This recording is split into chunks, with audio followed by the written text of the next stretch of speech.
Bonjour Christophe. Bonjour. Bon, un peu comme on fait d'habitude, est-ce qu'on peut faire un petit point là sur l'état des lieux au niveau du groupe en vue du match de dimanche? Est-ce qu'il y a déjà des absents, des choses à savoir? Des absents, oui, avec Isaac Touré, puisqu'il est suspendu. Puis il y avait un accord avec Marseille comme quoi il ne pouvait pas jouer ce match. Ensuite, beaucoup de questions sur beaucoup de membres de l'effectif.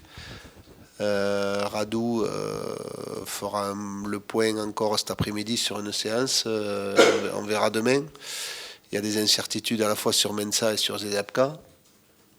Et aussi sur notre capitaine qui est malade, donc qui n'a pas pu assister, qui n'a pas pu faire les séances, à la fois celle d'hier et celle d'aujourd'hui. Donc on verra l'évolution pour demain. Massengo, Noah, pour le moment, est en reprise individuelle aussi. Ça paraît court pour dimanche. Qu'est-ce que ça représente pour vous un déplacement au Vélodrome? Alors bien sûr, tous les matchs ont la même importance, mais voilà, c'est pas un endroit anecdotique, c'est quelque chose qui fait parler quand même au sein du foot français, et c'est un stade particulier. Qu'est-ce que vous pouvez nous en dire? Ouais, c'est quelque chose à vivre. Je crois que il y a une ambiance. J'ai la chance ou la malchance chaque fois de les jouer le dimanche soir en prime time depuis quelques années. Et croyez-moi, l'ambiance là-bas, elle est extraordinaire. Il y a des joueurs qui vont la découvrir.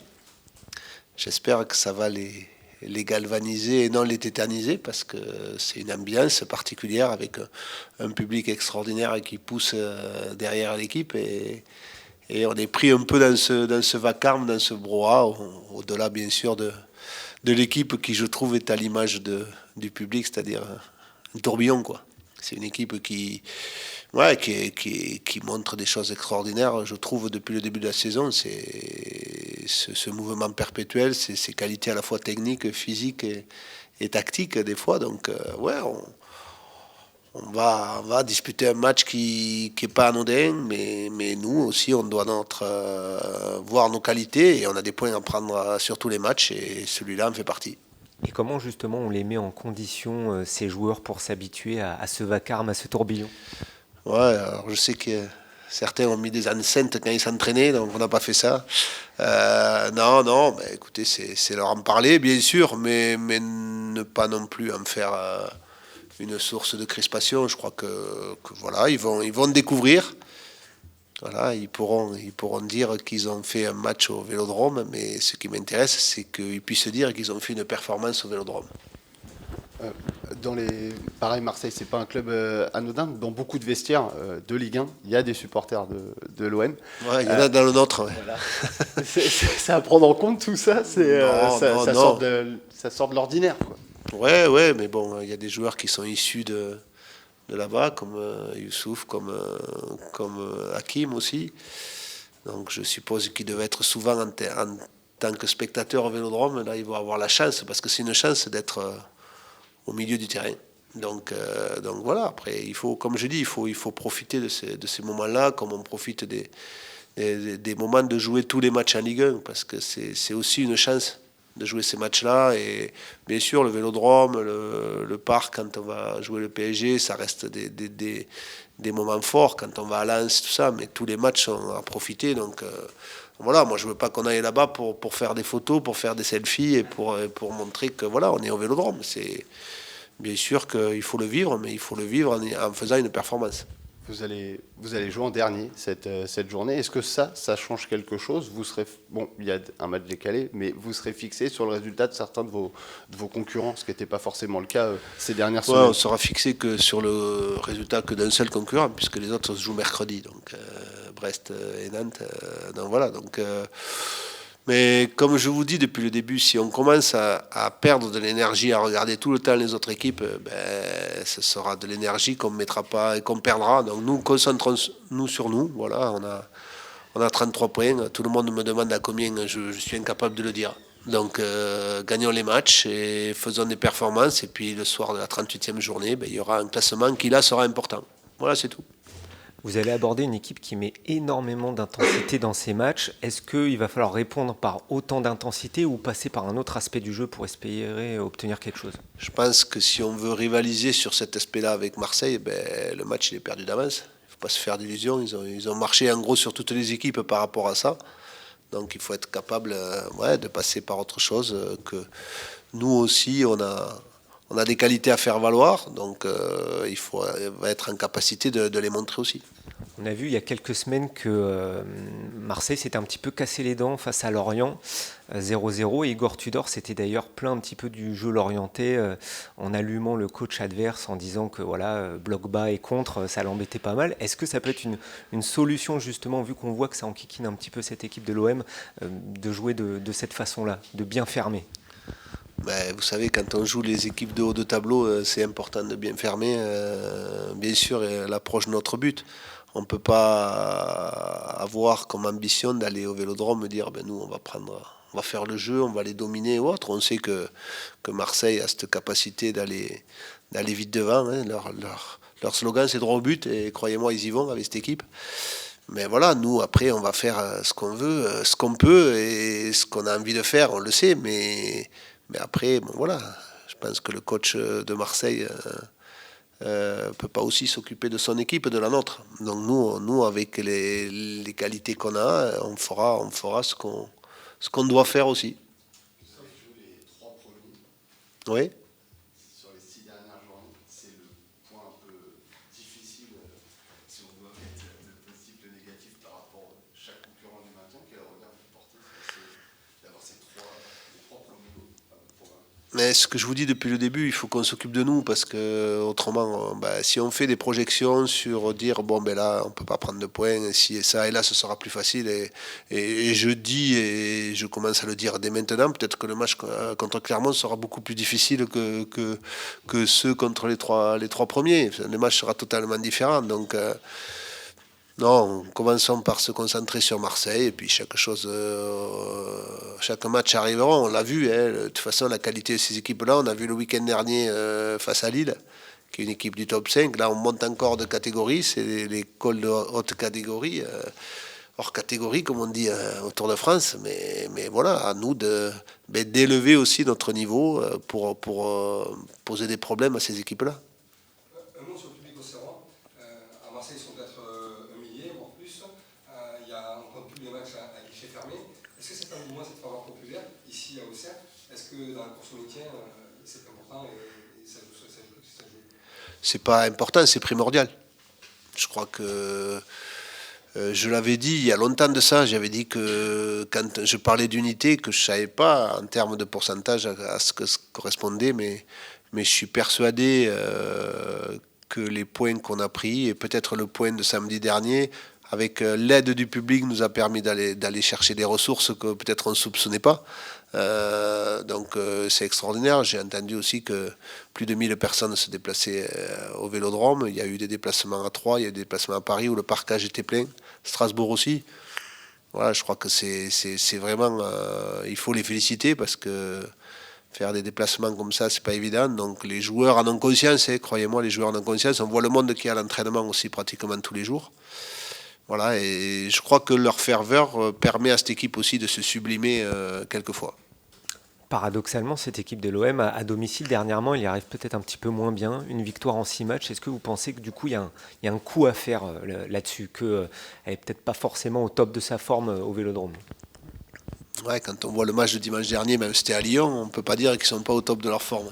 Non, mais je crois que moi, je ne m'occupe pas de Marseille. On sait ce qu'on va subir à Marseille. On va subir une très forte pression parce que c'est une équipe qui met une énorme pression aux 4 coins du terrain. Donc, de dire ils sont moins performants là, ils sont moins. Non, ça, c'est des.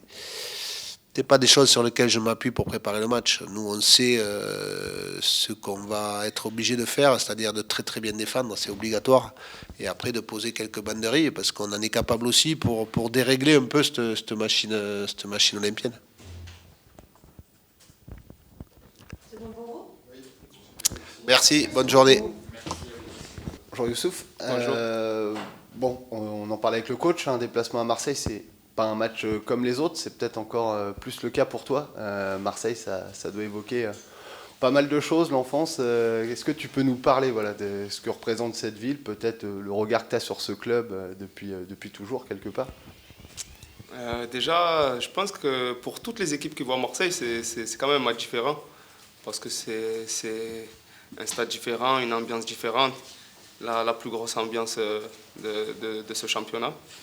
Et oui, pour moi, c'est certainement un peu particulier parce que je suis de là-bas, j'ai grandi là-bas, j'y ai joué en étant jeune, j'allais au stade. Donc c'est sûr, c'est particulier. Et justement, quand on a joué dans ce club, qu'on l'a supporté, qu'on le supporte peut-être encore, qu'est-ce que ça fait d'aller au Vélodrome comme ça et de jouer contre son équipe de cœur, on peut dire? Franchement, pour l'instant, je ne suis pas quelqu'un qui me projette forcément en avance. Je pense que c'est une fois peut-être qu'on sera au stade, etc., avec l'ambiance et tout, que ça me fera quelque chose. Là, pour l'instant, normal, juste ce qui est un peu anormal, c'est les appels que je reçois, c'est ma famille, mes collègues. Je peux vous dire qu'il n'y a personne qui est pour moi, à part ma mère. Tu as eu un parcours un peu atypique, on le sait bien, et j'imagine quand on est jeune à Marseille, on espère jouer un jour au Vélodrome, et sauf erreur de ma part, ce sera ta première chez les pros au Vélodrome. C'est ça. T'as cru que ça arriverait un jour finalement, voilà, il a fallu attendre. Je me suis jamais dit que ça arriverait pas ou que ça arriverait. En vrai, j'ai jamais pensé à ça. Ça, c'est un peu des rêves d'enfant, mais c'est vraiment quand on est enfant, quand tu es à l'école, quand je joue à l'OM, etc. Mais après, voilà, plus on grandit, on se met des objectifs. Et c'est d'être professionnel, etc. Ce n'était pas forcément de jouer au Stade Vélodrome, non. C'est juste là, maintenant que je suis en Ligue 1 et que j'ai l'occasion d'y jouer, je suis content. C'est sûr que je suis content de jouer au Stade Vélodrome. Ce club, tu suis ses résultats. Le coach, quand je lui ai demandé s'il y avait, voilà, dans tous les vestiaires, il y a quelques supporters de l'OM, il nous a parlé de toi, d'Hakim. Voilà, c'est un club que tu as plutôt tendance à espérer voir vers le haut de tableau. Bien sûr, moi je suis Marseillais. Moi je veux que l'OM... Et on veut tous que tous les Marseillais, on veut que l'OM soit en Ligue des Champions, qu'ils aient les meilleurs résultats possibles. Mais c'est surtout quand je suis à l'extérieur. Parce que quand je suis à Marseille, franchement, je ne suis pas forcément les matchs. Par exemple, quand j'étais à Consola, l'OM, je ne suivais pas du tout. Quand je suis à Marseille, j'étais assez détaché du foot, etc. Mais quand on est à l'extérieur, comme tout le monde rigole de la ville, il y a des rats, il y a ceci, il y a cela. Et donc, je ne sais pas, on cultive... Ce petit truc de Marseillais, on marronne un peu et donc voilà, après on se met à suivre parce qu'à chaque fois on nous chambre, vous êtes jamais en Ligue des Champions, vous êtes ceci, vous êtes cela, et c'est nous qu'on identifie. Et donc au final, après on s'identifie, et après on suit, et voilà, juste parce qu'après on rigole un peu au vestiaire de ça, et voilà, on se clash un peu, et voilà. Donc sinon je ne suis pas un fan, etc. Non, franchement, voilà, une fois quand je suis à Marseille, genre, je ne suis pas tellement, mais c'est vrai que quand je suis en dehors de Marseille, c'est plus les gens qui sont autour qui font que je m'y attache beaucoup. Quand tu étais petit, que tu jouais au foot, c'était au quartier de la Savine, je crois. Tu avais des idoles marseillaises? Tu avais un maillot floqué Non, j'avais pas forcément de maillot floqué, mais j'ai une photo chez moi où ma mère, au carnaval, elle m'a déguisé en Basile Boli. Donc c'était assez marrant. Donc j'étais à la maternelle, donc voilà. Mais non, franchement, je me rappelle pas avoir eu des idoles marseillaises. Moi, celui que j'aimais bien, c'était Zidane, et parce qu'il était de Marseille aussi, donc on était fiers. Donc sinon, non. Mais tu avais un surnom quand tu étais petit? Oui. C'était quoi? Canto. Pourquoi? Pour Cantona, pour la pub où il monte le col, etc. Moi, j'aimais bien refaire la pub et je tirais, voilà, je pense que c'est pour ça. Après, j'en sais pas plus. Tu joues au milieu de terrain, tu sais, j'imagine que tu vous attendez à souffrir face à l'OM qui a tendance à être un peu un rouleau compresseur, notamment physiquement, énorme intensité. Comment on peut essayer de faire déjouer cette équipe, enfin s'il y a une solution? Bien sûr qu'il y a une solution pour jouer contre toutes les équipes. Il n'y a personne qui est invincible dans le championnat. Je pense que l'OM, ils ont perdu des matchs. Donc ça veut dire qu'on ne va pas aller là-bas, on va pas pour aller là-bas en victime. Nous, le coach, il nous parle toujours de performance. Il faut qu'on soit au plus haut degré de nos performances, chacun déjà individuellement et surtout collectivement, pour déjà exister dans ce match-là. Et ensuite, voilà, le coach il ne parle jamais de résultats, il parle toujours de performance collective et qu'avec ça, on aura certainement le résultat. Mais donc voilà, ça passe par la performance collective et individuellement être chacun à son maximum. Individuellement, comment tu te sens toi? Parce que forcément, voilà, ta saison s'est un peu accélérée ces dernières semaines, t'enchaînes, voilà, Je me sens très bien, Voilà, je me prépare, je me suis toujours préparé pour jouer chaque match de la saison. C'est l'objectif que je m'étais fixé quand je suis arrivé ici. La saison, elle ne s'est pas forcément déroulée comme je l'aurais souhaité, Mais ça, c'est le lot de chaque footballeur. Voilà, et même dans la vie, on n'a pas tout le temps ce qu'on veut. Mais il faut toujours persévérer, continuer, travailler et espérer être positif. C'est ce que j'ai fait. Et aujourd'hui, voilà, j'ai eu la chance d'avoir encore du temps de jeu, de m'exprimer, de montrer mes qualités. Et j'espère continuer à le faire. Mais je me sens très bien. Et juste avant justement de débuter ce match contre Ajaccio, voilà, il y avait une petite incertitude sur Massengo. Finalement, c'est toi, tu étais prêt dans ta tête pour Je suis toujours prêt. Toujours prêt. Moi, je viens, quand je suis dans un endroit, je me prépare pour jouer tous les matchs. C'est-à-dire que des fois, on a moins de temps de jeu, mais à côté, il faut faire en sorte de se préparer pour pouvoir démarrer un match. Parce qu'il y a des aléas dans le football, comme dans la vie, et il faut toujours être prêt à toute éventualité. Et ça, c'est mon mode de vie à moi, en tout cas.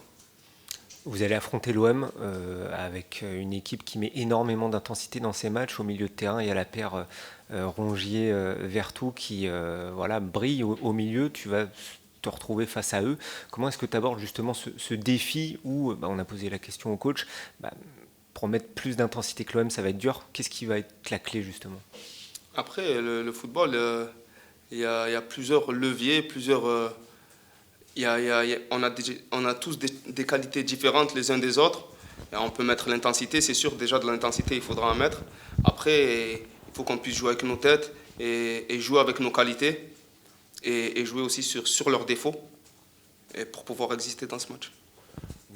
Vous allez jouer Marseille, dans quelques semaines il y aura le PSG, à la fin il y aura Lens. Vous avez donc encore à jouer les 3 premiers du championnat dans cette course au maintien. C'est plutôt un handicap, tu dirais. Quel regard vous portez sur ce triptyque qui, sur le papier, sera très difficile? Quand on commence ce championnat, quand l'équipe est en Ligue 1, elle sait que le maintien il va vraiment pas être facile parce qu'il est vraiment pas facile et il va falloir affronter ce genre d'équipe et prendre des points.